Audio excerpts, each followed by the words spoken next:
I'm kind of new to this. I'm one of the people that don't like a microphone, don't like public speaking, but I'm a pastor.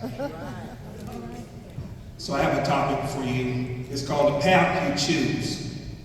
If I was in church, I'll give protocol, which has already been established for Superintendent, giving on to Superintendent Dr. Cave, Principal Dr. Dandy, and Assistant Principal Mrs. Priester, Mr. Haynes, and all the teachers and staff. But I also like to honor Veranda Cohen, who thought I was worthy enough to stand before this great audience of current and future doctors, lawyers, engineers, educators, entrepreneurs, soldiers, civil workers, community activists, civil servants, first responders, firefighters, law enforcers, artists, musicians, and pastors. Jesus said in Matthew, the 10th chapter, verse 18, to his believers, "You shall be brought before governors and kings for my sake, as a testimony to them." Honor and Award Day has been set aside to commemorate you. You are being recognized and respected for your accomplishments, for your achievements, and receiving something to commemorate or show respect for what you have accomplished. Do not allow someone to belittle your award. You earned it. You deserve this honor.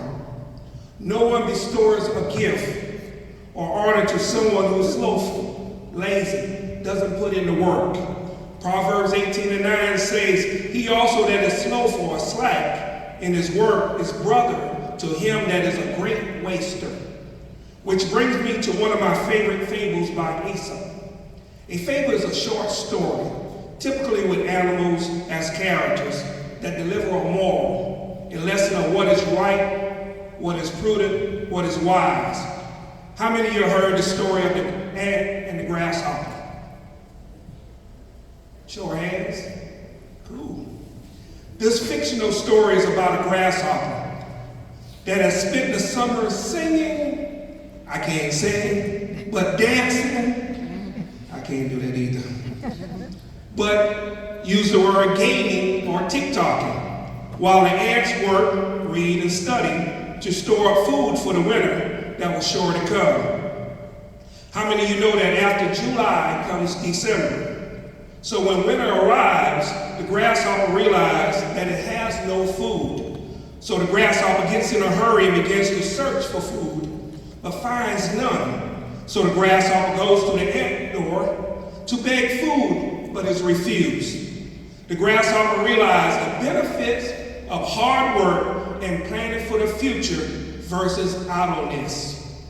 How many of you know or heard the story of the Hebrew boys in the Bible? There was a king of Babylon named Nebuchadnezzar who enslaved the people of Judah and took them into captivity into his own land. The king decided he would have his prince of the eunuch pick kids from enslaved people that had the ability and put them in school with his children and other princes of the province to teach the learnings and language of his people, that they may be able to stand in the king's court. The prince, or the principal, gave all of them a daily portion of the king's meat and drink for 3 years, that at the end they would all stand before the king. In other words, the same opportunity. Among the children of captivity selected was Daniel, Shadrach, Meshach, and Abednego. But Daniel decided he would not eat or drink the king's daily portion because it went against what God had ordained for his people to eat. So Daniel requested vegetables and water, along with 3 of the other captives. I'm sure this was not received well by his peers and other students to follow his conviction and not give in to conformity. I am sure they were probably harassed, picked on, and bullied for their choices. The prince of the eunuch allowed us change in menu for 10 days to see the result. At the end of the 10 days trial, the 4 Hebrew teenagers looked better than all the other students. God gave the Hebrew teenagers favor for their strength to not follow the crowd and follow God's way, and blessed them with knowledge and skill in all learning and wisdom. God gave Daniel for his leadership role understanding in all visions and dreams.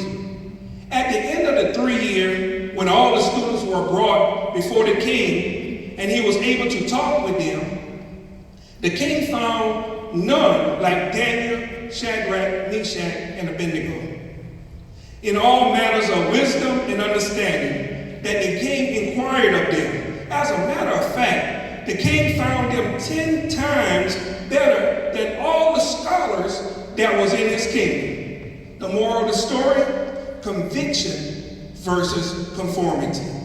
The Bible says, and Daniel continued. Today should not be the last day you commemorate your achievements, but rather one of many to come. How many of you know that Asa was a slave in ancient Greek? Daniel was a slave in the Bible. I have shared with you 2 stories, one fictional and one non-fictional, where both authors are slaves. I pray you will leave with this message. The station you were born to in life doesn't determine your success in life. You have the ability within you to change or better yourself. Proverbs 6:6 says, go to the ant, thy slough, consider her ways and be wise. You don't have to follow the crowd or what is popular or fashionable. Everyone will not agree with you. Follow the convictions of your heart to do what is right in the sight of God. You can set the trend and stand out among your peers. May God bless each of you and prosper you on your journey.